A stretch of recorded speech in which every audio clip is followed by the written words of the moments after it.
Urbanization, which is the concentration of human populations in a particular area, usually leads to transformation of land for residential, commercial, industrial, and transportation purposes.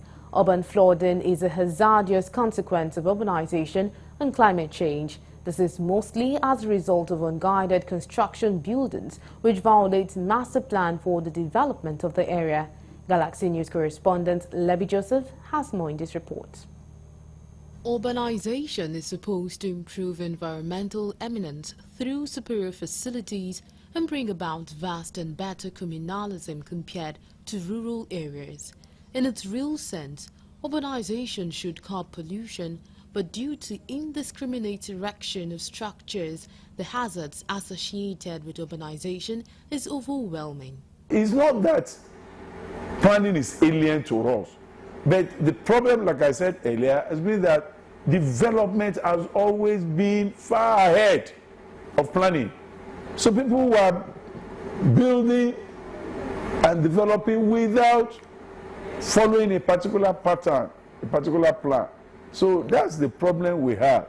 It is not modernization that is the problem. Urbanization is not a problem. Urbanization is a blessing. The unguided urbanization is a disaster. We've not been guiding the urban growth with fantastic and dynamic plan. You must have made significant plan for flood to take its part. You must make provision for flood plains. You must make provision for all of these natural routes to take its course. But the problem is when people begin to take advantage of this road and develop the axis, they just do not look at any of this floodplain. They build without control, without regulation. Floods can happen during heavy rains, when ocean waves come on shore, or when dams or levees break. Building on waterways and blockage of drainages are common causes of flooding in Nigeria. There is a need to correct inaction of town planners at curbing indiscriminate erection of buildings in cities and towns across the country. Natural phenomena is there to contend with the rise in sea level, climate change and all the rest. The woman issue also are there.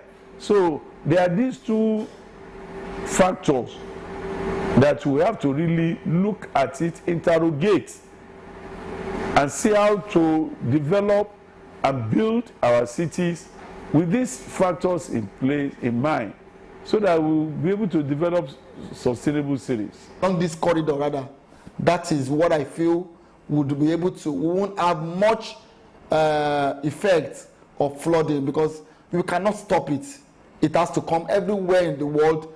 There is flooding, but how much provision are you able to make, provide such that there would be minimal or next to nothing on the development around the site? Habitat loss is the greatest threat to biodiversity. Urbanization not only destroys and fragments habitat, but also alters the environment itself. For example, deforestation and fragmentation of forest lands lead to the degradation. Fact-finding and proper checkup by would-be landowners is a way to help mitigate the scourge of flooding in the urban areas. You must also look at that part that before you even buy a land, make sure you chart that place.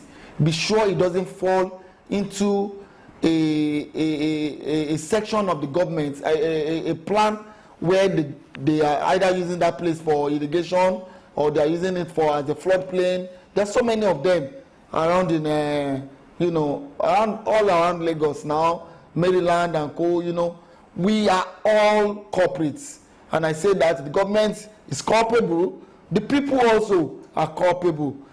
If you are penalizing me for building without approval, the time that construction was going on, who is the town planner in charge of that environment? Such person else also must roll. Such person must face it. that look, so that people will not continue, because every building that you pull down is a waste of natural assets. It pulls the whole nation into trouble. It pushes us into poverty.